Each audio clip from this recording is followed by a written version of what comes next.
Hello, welcome to another video in physics. This one's electromagnetic induction. Going to be a short series, and let's start with Faraday's law. Now, first of all, we're doing electromagnetic induction, so let's quickly run through some of the real-life applications, just so you know that physics is real and it's everywhere, and you can't avoid it. So, DC and AC generators, as distinct from motors. We're now talking about generators. Hydroelectric power relies on electromagnetic induction. Wind turbines, tidal power, which is fairly new. Traffic lights, there's an application there of electromagnetic induction. Recharging batteries, geophysics, of course. Stoves, don't know about that one. Mine detectors, flow meters, hearing aids, microphones, and toothbrushes. Well, we'll have to wait and see. Okay, what is Faraday's law? Well, first of all, who is Faraday? Michael Faraday, 1791 to 1867. That's what he looked like. Photography had been invented now, so we can now start seeing who some of these physicists are. He predicted that a magnet could produce an electric current, and in 1831 he found that when a conductor moves through a magnetic field, the electrons are free to move and experience a force along the length of the wire. Okay, because electrons flow to one end of the conductor, a potential difference, or what we might refer to as an electromagnetic force, occurs across the ends of the conductors, and sometimes we just refer to it as an EMF. Now, potential difference, okay, sometimes we might just refer to that as PD, and we're also talking about a voltage there. Now, we're not talking about making a current, we're making a potential difference. So remember, when we did electric fields, you could have two plates with an electric field between them, and because there's a potential difference, you get that electric field, but no current has to flow. And this is the same in this case. We will be generating a current. We'll show you how that happens. But a current doesn't necessarily have to flow, but the electrons will experience a force. So here's a schematic of it. So here's our metal rod, a conductor. We're moving it from here across to here in a magnetic field. And this end of the rod becomes negative, and this end of the rod becomes positive, and that's what Faraday discovered. And again, if we've got a magnetic field and we move a conductor through it, now in this case the end of the conductors is connected to a circuit, and a current will flow if the ends of the conductor make part of a circuit, and this is measured on a galvanometer. So that's where we're generating a current. In the previous slide here, we're just generating an EMF, or a potential difference between those two ends. So here's another schematic. This is our conductor. It's moving through the magnetic field. You've got positive charges and negative charges. Okay, now we realize that for a conductor it's the negative charges that move and the positive charges are locked in the nucleus, but when Faraday was around they weren't 100% certain about what was happening, and so what they thought was, well, positive charges experience an end towards this end of the conductor and negative charges experience a force to that end, and the net result is you get a build-up of charges, like charges at each end, and therefore a potential difference. Now this is only occurring whilst this conductor is moving. If it's not moving, there's no force on the charges, and therefore there's no EMF or potential difference. Now if we can connect that to a circuit, because there's a potential difference, electrons will experience a force to flow, and therefore you'll have a current. And the direction of the electron flow in this case is this direction.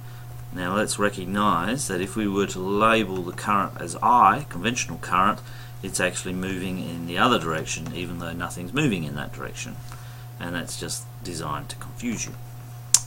So we can conclude if the ends of the conductor are connected, a current flows. And so it's effectively as if this is becoming a battery. If this is moving through a magnetic field, the electrons here are experiencing a force, exactly the same as if electrons were in a battery and experiencing a chemical push due to a chemical potential difference. This is the same with this, but this is due to Faraday's law, and we get a current flowing. And in this case they've labelled it as conventional current. And just another diagram here. In this case the magnetic field is into the page, and the positive charges experience a force that way, negative charges experience a force that way, and we're moving the rod this way. As long as it has a velocity and as long as it's cutting field lines. If it's not cutting field lines, you won't get a potential difference or an EMF. So this is the equation we use to work out Faraday's law. EMF, now that's in volts because it's a potential difference. Velocities in standard units, meters per second. That's the length of the conductor that's actually experiencing the magnetic field, and we have the magnetic field strength in Teslas, and then we've always got our sine theta, and usually 90 degrees, and so that will be 1, so we can pretty much ignore that most of the time. So fairly straightforward formula. And notice if there's no V, there's no EMF, okay, and if there's no magnetic field, there's no EMF. And there. So let's just look at an example out of your textbook. Here's our figure showing a conductor of 50 centimeters length moving at right angles to a magnetic field, which is directly out of the page, hence the dots.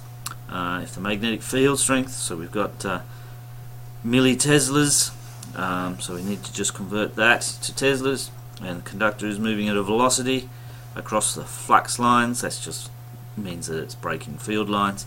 Calculate the induced EMF across the conductor AB, okay, and notice that this forms part of a circuit, so a current will flow, and that's what we're asked in B, the direction of the current flow in the galvanometer. So the first part is just a matter of putting it into the formula. 10 to the minus 3 here is because you've got milli, and you get your answer in volts. Fairly straightforward. But how do you do the second one? How do we work out which direction that it goes? Well, remember the motor rule where we had our right hand rule, and this was for when we have a current carrying a wire in a magnetic field, a motor. So a motor requires electricity to do work, so this is our motor rule. We're now going to introduce what's called the generator rule, which we use in situations that involve Faraday's law. And it's a slightly different arrangement. We've still got our fingers with magnetic field. We've got our palm is now the force applied, and it's the direction the conductor is moving. So if the conductor is moving that way, we have our palm pointing that way. Again, using our right hand. Now our thumb will show us where negative charges go, and if we had a little imaginary growth on the bottom of our hand, that would show us where positive charges go, and that would be I, as well as conventional current. Okay, now this contrasts from this because here we're applying a force. Here we've got a current, and the current carrying wire is experiencing a force. So examples where we use this are in wings, axles and aerials when they're cutting magnetic fields. And we'll look at this again and we'll practice this one, trying not to get confused between the two.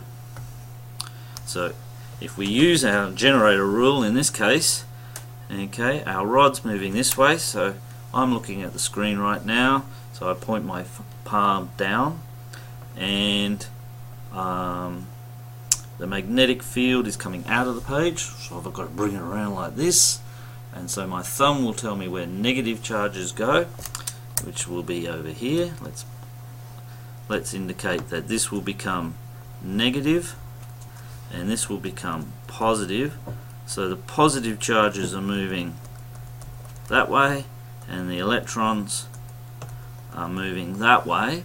Now conventional current is as if it's being carried by positive charges, so I would say that in this case the current's going from A through the galvanometer to B. Does that make sense? We'll get a bit more practice at this. Okay, let's just see. And so A through G to B. Got it right. Yeah, does work. Alright.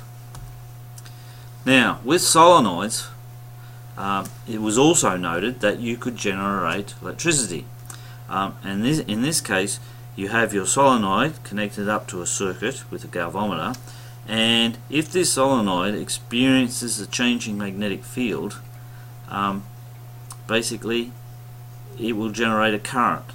And so when a north is introduced into a solenoid, this piece of wire is getting field lines going through it. It's experiencing a changing magnetic field, which is probably a key thing to acknowledge. And so if it's experiencing a changing magnetic field, and we're moving this in and out, the galvanometer will generate a current one way and then generate a current the other way. And I'll demonstrate this in class, and we can see that we can generate a current by changing the magnetic field that a solenoid experiences. Okay, and in this case they're just showing it again. So here we're pushing a north in, we're inducing a current, and a current will flow that way. Now it was also noted, I think by Faraday, that when you did the opposite, for example pulled a north out of exactly the same solenoid, the current went the other way. So Faraday started recognizing that there was some consistency in what was happening in terms of the current being generated, and that's what we're going to look at as well, and I'll demonstrate this in class too.